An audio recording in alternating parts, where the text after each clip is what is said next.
నమస్తే, welcome to Sakshi education. This is Ram.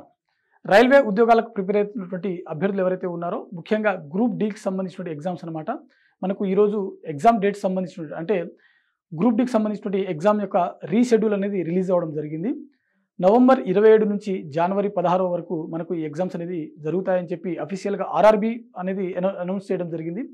So వీటికి సంబంధించినటువంటి హాల్ టికెట్స్ ఏవైతే ఉన్నాయో మనకు 23వ తేదీ నుంచి నవంబర్ 23వ తేదీ నుంచి అఫీషియల్ వెబ్సైట్లో అందుబాటులో ఉంటాయి. నవంబర్ 19వ తేదీ నుంచి వీటికి సంబంధించినటువంటి సిటీ మరియు ఎగ్జామినేషన్ డేట్స్ ఏవైతే ఉన్నాయో ఆ టైం షిఫ్ట్ సంబంధించిన టైమ్స్ ఏవైతే ఉన్నాయో అవి చెక్ చేసుకోవచ్చు అని చెప్పి అఫీషియల్గా మనకు ఈరోజు ఆర్ఆర్బీ వాళ్ళు రిలీజ్ చేయడం జరిగింది, అనౌన్స్ చేయడం జరిగింది ప్రెస్ నోట్ ద్వారా.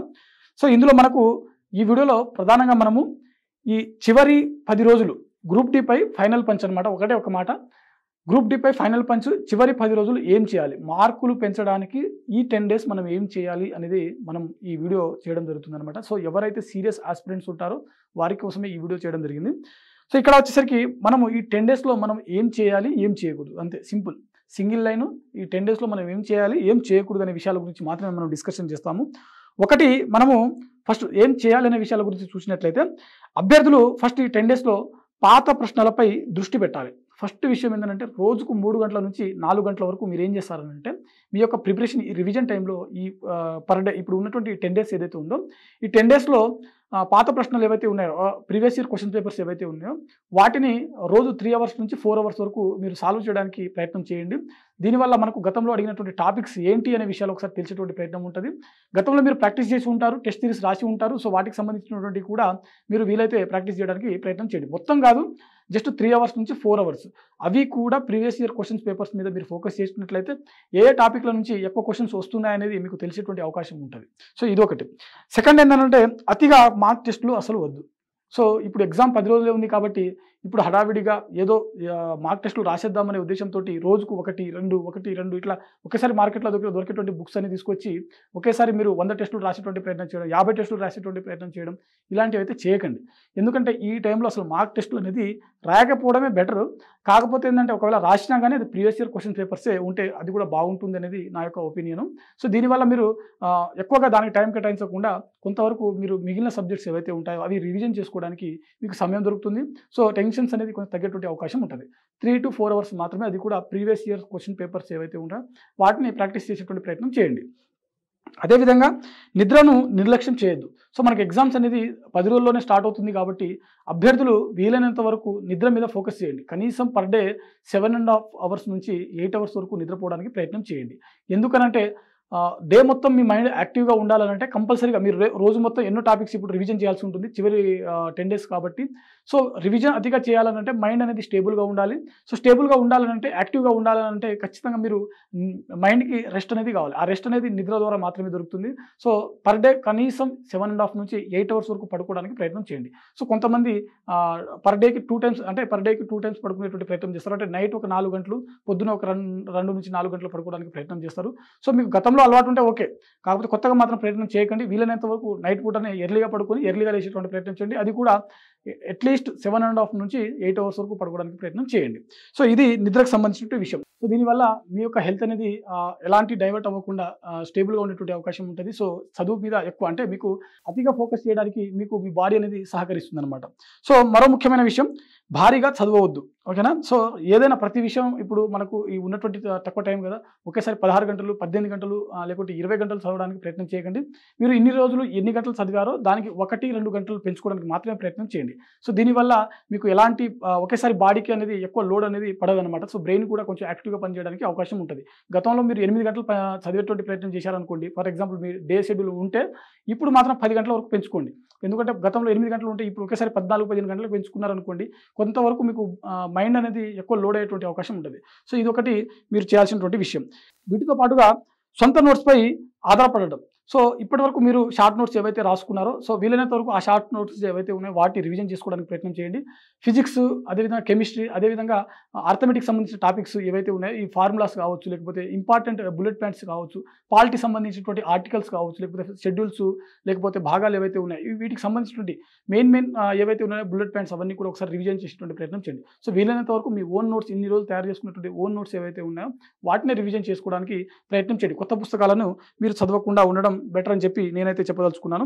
దాంతోపాటుగా ముఖ్యంగా ఏంటంటే కరెంట్ అఫైర్స్ స్టాటిస్టిక్స్ సంబంధించినటువంటిది. సో కరెంట్ అఫైర్స్ ఏవైతే ఉన్నాయో గతంలో జరిగిన అంటే ఇప్పుడు ఈ మనకు నోటిఫికేషన్ 2024 మనకు 2024లో వచ్చింది కాబట్టి ఇప్పుడు మనకు 2025 నవంబర్, డిసెంబర్, జనవరిలో జరుగుతుంది కాబట్టి ఎగ్జామ్కి ముందల 1 ఇయర్ నుంచి మీరు కరెంట్ అఫైర్స్ కంపల్సరీగా చదివి ఉండాల్సి ఉంటుంది కాబట్టి సో ఇన్ని రోజులు మీరు చదివినటువంటి కరెంట్ అఫైర్స్ ఏవైతే ఉంటాయో వాటిని కొంతవరకు బుల్లెట్ పాయింట్స్ రూపంలో ఒకసారి వాట్ ఈస్ వాట్ అన్నట్టుగా నేషనల్, ఇంటర్నేషనల్ టాపిక్స్ మీద కొంచెం ఫోకస్ చేస్తూ జియోగ్రాఫికల్ రిలేటెడ్, అదేవిధంగా సమ్మిట్స్ సంబంధించినటువంటి యూఎన్ కావచ్చు, లేకుంటే India related to other countries ఏవైతే ఉన్నాయో సో సమ్మిట్స్ కావచ్చు, మీటింగ్స్ కావచ్చు, ఏవైతే ఉన్నాయో వాటికి సంబంధించిన టాపిక్స్ కొంత ఓవర్వ్యూగా వాట్ ఈస్ వాట్ అన్నట్టుగా రివిజన్ చేయడానికి ప్రయత్నం చేయండి.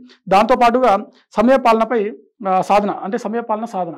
సో ఈ కొద్ది రోజులు ఎలాంటి డైవర్షన్ కాకుండా ఎలాంటి ఫంక్షన్లు కానీ, ఎలాంటి ఫ్యామిలీ ఫంక్షన్స్ కానీ, లేకుంటే ఎలాంటి ఫ్రెండ్స్ పార్టీలు కానీ ఇవన్నీ అవాయిడ్ చేసుకుని వాటికి దూరంగా ఉంటూ వాటికి అటెండ్ కాకుండా ఉండి ఈ కొద్ది రోజులు మీరు చదివినట్లయితే కొంతవరకు బ్రెయిన్ అనేది స్టేబుల్గా పనిచేయడానికి అవకాశం ఉంటుంది. సో ఇది మనము ఏం చేయాలనే విషయాల గురించి, ఏం చేయకూడదని చూసినట్లయితే అంటే ఈ 10 రోజులు మనం చేయకూడని విషయాలు ఏంటని ఒకసారి చూసినట్లయితే కొత్త అంశాలను అసలే నేర్చుకోవద్దు. సో ఈ 10 డేస్లో మీరు ఎలాంటి టాపిక్స్ అయినా సరే ఒక ఫ్రెండ్ వచ్చి మనకు ఈ టాపిక్ నుంచి గతంలో ప్రశ్నలు వచ్చాయి, ఆ టాపిక్ నుంచి గతంలో ప్రశ్నలు వచ్చాయి, ఈ టాపిక్ నుంచి గతంలో ప్రశ్నలు వచ్చాయని చెప్పేటువంటి ప్రయత్నం చేస్తారు. చెప్పనియండి. కాకపోతే మీరేంటంటే ఎలాంటి మీరు ఒకవేళ ఆ టాపిక్ తెలిసి ఉంటే రివిజన్ చేసుకోండి. ఒకవేళ ఆ టాపిక్ మీకు తెలియదు అనుకోండి అసలు మీరు వదిలేయండి ఆ టాపిక్ని. సో కొత్తగా నేర్చుకోవడానికి మాత్రం ప్రయత్నం అనేది చేయకండి. సో దీనివల్ల ఏంటంటే పాత టాపిక్స్ మర్చిపోవడానికి అవకాశం ఉంటుంది. అదేవిధంగా మనం ఇందాక చెప్పుకున్నాము అతిగా మార్క్ టెస్టులు అనేది వద్దు అని చెప్పి. సో అతిగా మార్క్ టెస్టులు రాయకండి. అదేవిధంగా నిద్రను నిర్లక్ష్యం చేయొద్దు. సో ఖచ్చితంగా మీరు నిద్ర అనేది ఎక్కువ టైం కేటాయించడానికి అంటే పర్ డే 8 అవర్స్ వరకు కేటాయించడానికి ట్రై చేయండి. అదేవిధంగా ఫలితాల గురించి అతిగా ఆలోచించవద్దు. సో అభ్యర్థులు ఏంటంటే ఎగ్జామ్ 10 రోజుల్లో ఉంది కానీ ఫ్యామిలీ ఏమంటున్నారు, లేకపోతే మన రిలేటివ్స్ ఏమంటున్నారు, లేకపోతే మన ఫ్రెండ్స్ ఏమంటున్నారు, సో వారికి జాబ్ వచ్చింది నాకు జాబ్ రాలేదు, ఇలాంటి అవన్నీ కూడా ఏవైతే ఉన్నాయో బ్రెయిన్ నుంచి తీసేయడానికి ప్రయత్నం చేయండి. సో మీ ఫోకస్ అంతా కూడా ఎగ్జామ్ కోసమే. రిజల్ట్ మాత్రం ఏదైనా రానివ్వండి. సో మీరు రిజల్ట్ గురించి ఆలోచించకుండా ఎగ్జామ్ని అటెంప్ట్ ఇవ్వడానికి మాత్రమే మీరు ప్రయత్నం చేయండి. ఓకేనా? సో ఇది మనకు కొంతవరకు ఏంటంటే మన మైండ్ డైవర్షన్, నెగిటివ్ థాట్స్ నుంచి మనకు మన మైండ్ అనేది కంట్రోల్లో ఉండడానికి, న్యూట్రల్గా ఉండడానికి కొంతవరకు సహకరిస్తుంది అనమాట. సో ఒకవేళ నెగిటివ్ పీపుల్స్ ఎవరైనా ఉన్నట్లయితే ఈ కొద్ది రోజులు వారికి దూరంగా ఉండడానికి ప్రయత్నం చేయండి. సో ఇది మనకు ఈ 10 డేస్లో మనం చేయాల్సినటువంటి ఏం చేయాలి, ఏం చేయకూడదు అంటే ఎగ్జామ్ బిఫోర్ ఏం చేయాలి, ఏం చేయకూడదు అనే విషయాల గురించి అనమాట. సో ముఖ్యంగా ఏంటంటే మనకు 19వ తేదీ నుంచి మీ యొక్క సిటీ మరియు ఎగ్జామ్ షెడ్యూల్స్ ఏవైతే ఉన్నాయో అంటే మీకు ఏ రోజున ఎగ్జామ్ ఉంటుంది, మీ యొక్క షిఫ్ట్ ఏంటిది అనే విషయాల గురించి మనకు 19 నుంచి అఫీషియల్ వెబ్సైట్లో అందుబాటులో ఉంటుంది. కాబట్టి మీరు వీలైతే ఏంటంటే మీ ఎగ్జామ్ సెంటర్ తెలుసుకున్న తర్వాత ఏ లొకేషన్లో ఉంది, అందుబాటులో మనకు అంటే మనం ఏ టైంలో మనం రీచ్ అవ్వగలుగుతాం అనేది ఒకసారి ప్లాన్ చేసుకునేటువంటి ప్రయత్నం చేయండి. వీలైతే ఒకరోజు ముందే సెంటర్ దగ్గరికి వెళ్ళి చూసేటువంటి ప్రయత్నం కూడా చేయండి.